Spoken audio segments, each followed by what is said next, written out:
이 시간 바다 가운데 길을 큰 물 가운데의 지름길을 이라는 제목으로 함께 말씀을 나누겠습니다. 네, 반갑습니다. 저는 송승석 목사입니다. 제가 바른교회 와서 첫 설교로 이렇게 여러분 앞에 서게 되었는데요. 이 시간 성령 충만한 가운데 깨닫는 은혜 그리고 변화받는 심령이 되시기를 간절히 축원드립니다. 여러분은 인생 가운데서 가장 최악이라고 생각하신 적은 언제입니까? 뭐 최악까지는 아니더라도 힘든 시기가 분명히 있으셨을 것입니다. 우리는 살다 보면 도저히 헤어나올 수 없을 것만 같았던 그 순간들을 우리는 각자 맞이하곤 합니다. 근데 중요한 건 그 순간에 우리가 어떻게 하느냐라는 거죠. 우리는 연말이 되면 하는 것이 있습니다. 그게 뭐죠? 바로 송년회입니다. 네. 혹시 이미 송년회 모임을 가지신 분도 계시길 거라 생각하지만 우리가 모이면서 가장 많이 하는 말 중 그것은 바로 다사다난이라는 말이죠. 네. 많은 일이 있었고 또 많은 어려움이 있었던 한 해였다라는 것입니다. 그렇습니다. 사실 우리가 살아가는 이 하루하루는 사실 그리 녹록지만은 않습니다. 무엇 하나 쉬운 게 없다라는 거죠. 때로는 이 하루 살아내는 것 자체가 버거울 때가 있습니다. 그러면서 이런 생각이 듭니다. 남들은 다 잘하는 것 같은데, 남들은 다들 잘 살고 있는 것 같은데 어째서 나만 이렇게 힘이 들까? 나만 이렇게 벅찰까? 왜 나만 이렇게 버겁지? 하고 생각하시는 분들도 없지 않아 계실 것입니다. 그런데 다행인 건요, 나만 그런 것이 아니라는 거예요. 다 같이 힘들다는 거죠. 어렵기는 매 한 가지예요. 내가 어려우면요, 남들도 어렵다라는 거죠. 단지 힘이 들어도, 단지 힘이 든다고 해서 포기하지 않는다라는 거예요. 그저 참고 견딜 뿐이라는 거죠. 어떻게든 이겨내려고 무딘 애를 쓴다라는 거예요. 다사다난한 이 한 해를 열심히 살아오신 우리 성도 여러분, 참 많이 애쓰셨습니다. 그리고 믿음으로 함께 살아온 성도님들이셨기에 하나님의 크신 축복과 은혜가 가득할 그 새날을 여러분에게 선물해 주시지 않겠습니까? 그러한 날이 어수속히 오기를 간절히 축원합니다.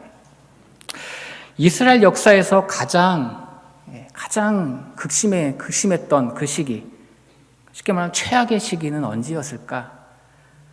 이 성경을 보면요, 그때가 아마 바벨론 포로기가 아닐까 생각이 듭니다.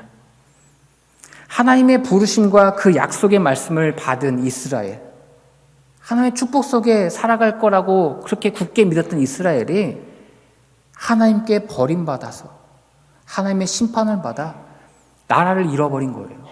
뿐만 아니라 포로로 끌려가면서 그 고난과 수치와 아픔과 고통을 겪었다라는 거죠. 하나님의 선민, 하나님의 축복받은 백성들이 말입니다. 사실 이스라엘은요, 하나님이 계셨기 때문에, 하나님이 함께 하셨기 때문에 이스라엘이 될 수 있었던 것 아닙니까? 이스라엘, 그 이름의 뜻이 뭡니까? 하나님을 이기다라는 뜻 아닙니까? 하나님이 함께 하셨기 때문에 그 이스라엘이라는 이름이 이스라엘 될 수 있었던 거예요. 그런데 하나님이 함께하지 않는 삶, 하나님이 함께하지 않는 그 인생 가운데 그 이스라엘은요, 더 이상 이스라엘이 될 수가 없었다라는 거죠. 언제나 약속을 파기하고 약속을 깨뜨리는 쪽은 이스라엘이었습니다. 바로 우리 인간이었다라는 거예요. 하지만 그럼에도 불구하고 하나님은 신실하시며 또 자비와 은혜가 한이 없으셔서 우리 인간을 긍휼히 여기신 것 아니겠습니까? 우리가 잘난 것이 있어서 하나님의 은혜를 베푸셨습니까? 아니면 우리가 내세울 게 있어서 하나님이 크신 축복으로 함께 주셨냐라는 거예요. 하나님은 우리 인간을 긍휼히 여기실 뿐만 아니라 분에 넘치는 은혜를 주신 것 아니겠습니까? 성도 여러분, 우리의 지난 날을 한번 돌이켜 보시기 바랍니다. 과연 우리로 하여금 부족한 은혜로 불만족스럽게 살게 하신 적이 있느냐라는 거죠. 우리 하나님은 우리 인간들처럼 재고 그리고 또 따지면서 옹졸하게 그렇게 주시는 분이 아니라는 거예요. 이 다사다난한 한 해를 보내신 만큼 이 다함없고 깊이를 헤아릴 수 없는 그 크신 사랑과 은혜로 우리를 인도하실 뿐만 아니라 앞으로의 우리의 삶에 이 동일한 은혜와 사랑으로 충만하게 하실 그 주님을 믿고 찬양하는 삶이 되시기를 간절히 축원드립니다. 하나님의 언약을, 은혜와 축복을 잊어버린 이스라엘은 급기야 나라를 바벨론에게 빼앗기고 심지어 포로로 끌려가게 되었죠. 그야말로 처참한 신세가 된 것입니다. 세상 부러울 것 없이, 이 자기들 이외의 모든 족속들은 다 이방인이라고 낮게 부르면서 그렇게 자만했던 그 민족이 정말 그야말로 처참한 신세가 된 건 아니겠습니까? 더 이상 나빠질 것도 없는 그러한 상태가 되어버린 그런 것입니다. 과연 그들은 더 이상 하나님을 찾지 않아도 되고 하나님을 부르지 않아도 되니까 속편한 삶에 되어버린 것일까요? 하나님의 음성을 듣지 않아도 되니 이제 살만 나게 된 것일까요? 그렇지 않죠. 사랑하는 성도 여러분, 주님과 동행하는 것이 우리에게 가장 큰 축복임을 명심해야 합니다. 왜냐? 그 이유를 오늘 본문에서 말씀하고 있기 때문입니다. 다 함께 16절, 17절 말씀 우리 함께 읽겠습니다. 나 여호와가 이같이 말하노라. 바다 가운데의 길을, 큰 물 가운데에 지름길을 내고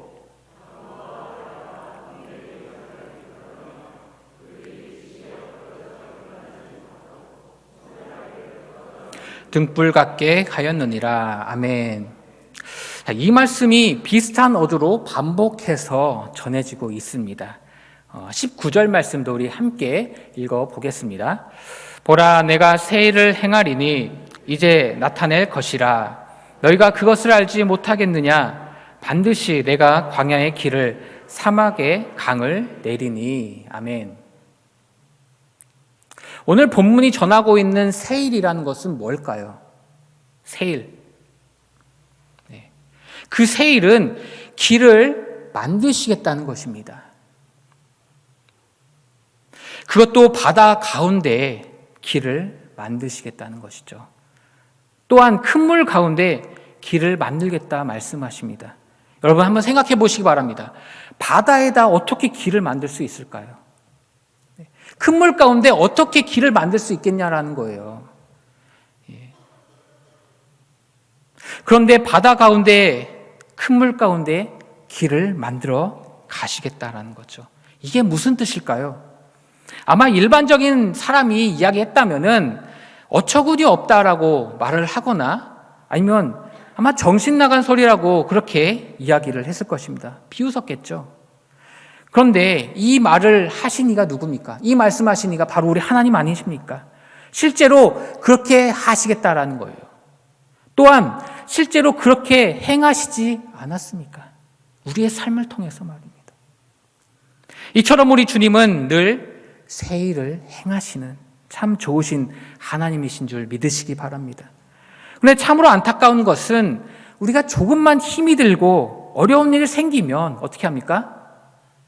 이내 믿음을 포기하고 싶어져요. 너무 힘이 드니까 이 믿음이 너무 싫은 거예요. 어려울 때일수록 우리는 주님을 더욱 의지해야 되지 않겠습니까? 그런데 믿음을 포기해버린다니요. 그런데 어째서 이러는 걸까 곰곰이 생각해 보니 이유는 간단합니다. 하나님이 나에게, 우리에게 그다지 도움이 못 되는 거라고 그렇게 생각하기 때문이라는 거죠. 제가 전에 있던 교회에서 어떤 집사님이 늘 하소연하면서 이런 말씀을 하셨어요. 목사님, 왜 저에게는 항상 하나님이 어렵게만 느껴질까요? 왜 저에게는 감당 못할 시험만 주시는 걸까요? 이렇게 말씀하시는 거예요. 그때마다 항상 이야기를 했죠. 그렇지 않습니다. 하나님은 좋으신 하나님입니다. 우리에게 은혜와 축복을 늘 한없이 가져다 주시는 그런 좋으신 하나님입니다. 믿고 기도하며 참고 의지하시기 바랍니다. 네, 알겠습니다. 아멘. 돌아가고 또다시 와서 또 이야기를 하는 겁니다. 목사님, 안 되겠어요. 너무 힘들어요. 네. 일이 반복되는 거예요. 네. 여러분, 어떤 생각이 드십니까? 정말 하나님은 나에게만 어려운 일을 가져다 주고 나만 시련을 겪게 하시는 그런 분이라고 생각하십니까? 참 이 집사님은 기도도 열심히 하신 분이었어요. 그런데 왜 이런 생각이 드는 걸까? 성도 여러분, 정말 우리 하나님이 그런 분이십니까? 정말 나에게만 힘들고 어려운 일을 그리고 나의 기도를 외면하시는 그런 분이실까? 그렇지 않다라는 거예요. 과연 이스라엘에게 있어서 이스라엘은 좋지 않은 축복을 외면하는 그런 하나님이실까? 그렇지 않다라는 거죠. 우리 하나님은 의지하면 의지할수록 가까이 다가가면 가까이 다가갈수록 더 큰 은혜와 사랑을 베푸시는 좋으신 하나님이신 줄 믿으시기 바랍니다. 중요한 건 우리가 어떻게 하나님을 대하느냐라는 거예요. 하나님은 신실하시고요, 변함없으신 하나님이십니다. 그런데 변하는 것은 누굽니까? 바로 우리 인간의 마음 아니겠습니까? 네. 오늘 말씀에서는 바다 그리고 큰 물 그 가운데 길을 만드시겠다고 말씀하십니다. 사실 이 바다는요, 고대로부터 두려움의 상징이었습니다. 그리고 또한 큰 물, 더 정확하게 표현하면 강하고 흉포한 물이거든요. 그러니까 우리에게 쉽게 이야기해서 폭풍 우 가운데 이 넘쳐나는 그 물결, 파도, 이것이라고 볼 수 있다는 거예요. 길이 보이지 않는 현실 앞에서 도무지 어떻게 헤쳐나가야 할지 그 방도가 생각나지 않는 그 절체절명의 순간에 우리 하나님은 길을 만드시겠다라는 거예요. 그런데도 여러분은 하나님을 저버리시겠습니까? 하나님을 포기해버리시겠습니까? 고린도후서 4장 8절 9절에 이렇게 말씀하고 있습니다. 우리 함께 말씀을 읽어보겠습니다. 우리가 사방으로 우겨쌈을 당하여도 쌓이지 아니하며 답답한 일을 당하여도 낙심하지 아니하며 박해를 받아도 버림바 되지 아니하며 거꾸로 들임을 당하여도 망하지 아니하고. 아멘. 여러분, 너무도 익숙한 말씀 아닙니까? 그런데 더 중요한 말씀이 그 앞에 나와 있어요. 6절 말씀 우리 함께 읽어보겠습니다. 어두운 데에 빛이 빛이라 말씀하셨던 그 하나님께서 예수 그리스도의 얼굴에 있는 하나님의 영광을 아는 빛을 우리 마음에 비추셨느니라. 아멘. 어두운 데에 빛이 빛이라. 어두운 데에 빛이 빛이라. 바다, 큰 물, 그리고 광야와 사막. 여러분, 어떤 생각이 드십니까? 여기에는 길이 있을 수가 없어요. 길을 만들 수도 없고요, 길을 낼 수도 없어요. 그런데 하나님은 길을 만드시겠다라는 거예요. 네. 우리 현실로 놓고 보자면 마치 캄캄한 칠흑 같은, 그래서 한 치 앞을 내다볼 수 없는 그런 현실 아니겠습니까? 그런데요, 사실 길이 없는 것이 아니에요. 길이 보이지 않을 뿐이라는 거죠. 길은 늘 있어 왔습니다. 그런데 캄캄한 현실 앞에서 그 길이 우리 눈에 보이지 않을 뿐인 것이죠. 우리 예수님께서 이렇게 말씀하셨어요. 요한복음 14장 6절 말씀 우리 함께 읽어보겠습니다. 예수께서 이르시되 내가 곧 길이요 진리요 생명이니 나로 말미암지 않고는 아버지께로 올 자가 없느니라. 아멘. 예수님이 곧 길이십니다. 예수님이 곧 진리시랍니다. 그리고 예수님이 생명이시랍니다. 예수님께서 걸어가신 길이 길이랍니다. 예수님이 걸어가신 그 길을 따라 걷는 것이 참된 삶입니다. 그리고 이 길을 걸어갈 때 생명, 곧 구원이 주어진다라는 거죠. 올해 참으로 다사다난했다고 생각되십니까? 그렇다면 더욱더 하나님의 길로 걸어가시기 바랍니다. 변함없이 자비와 은혜로서 이끌어주시는 우리 하나님이 계시기에 행복할 수 있지 않습니까? 주님을 가까이 함이 내게 행복이며 주님과 동행함이 내게 가장 큰 축복임을 명심하시기 바랍니다. 우리가 주님과 함께 할 때 나에게 결코 최악은 있을 수 없다라는 것입니다. 끝으로 저에게 한 가지 은혜를 생각할 적에 빼놓을 수 없는 이야기가 한 가지가 있습니다. 늘 저는 여기저기 이야기를 할 때마다 저는 간증과 같이 이야기를 하는데요. 그것은 바로 이제 제 딸아이가 24주하고 5일, 600g에 태어났다라는 거예요. 제 손바닥보다도 작은 그 아이의 체구를 보고 있는데요. 어찌나 가슴이 미어지는지. 정말 그때는 너무 절망적이어서 그때 그 시각을 결코 잊을 수가 없어요. 저의 삶에서 가장 고통스러운 순간이었다라고 말씀드릴 수가 있을 만큼 말이죠. 살 수 있을 확률은 극히 희박했고, 그리고 살아난다 하더라도 온갖 장애를 안고 살아가야 되는 그 아이의 그 인생을 생각할 적에 저희 부부는 날마다 기도했죠. 기도가 안 나올 수가 없었어요. 네. 여호와는, 제 딸 이름 이현이거든요. 여호와는 이현이의 목자시니 이현이에게 부족함이 없으리로다 하고 날마다 기도했어요. 그저 하루하루가 어떻게 지나갔는지 모를 만큼 기억이 나질 않는 거예요. 그렇게 3개월이 지났고요. 1년이 지나버렸습니다. 사실 무슨 정신으로 살았는지 마치 그 시간이 송두리째 날아간 것 같은 별로 그런 기억이 없더라고요. 그런데 돌이켜보니 그 순간들을 우리 하나님은 은혜로 채워주셨더라고요. 걱정과 근심은 그저 헛된 수고가 되어버리게 만들어 주신 것이죠. 그때 받은 그 은혜는요, 저의 삶의 그리고 믿음의 자양분이 되었습니다. 결코 잊을 수 없는, 그리고 감당할 수 없을 만큼 벅찬 은혜로 채워주셨다라는 거예요. 사랑하는 성도 여러분, 하나님의 은혜는요, 이런 거예요. 하나님으로부터 멀어지지 않게, 아니 오히려 하나님께 더 가까이 나아갈 수 있게 하는 그 원동력이 된다라는 거예요. 이렇게 믿음의 이야기를 하나하나 써 나가다 보면요, 정말 우리 입에서 고백되지 않을 수 없습니다. 주 없이 살 수 없습니다. 주 없이 살 수 없습니다.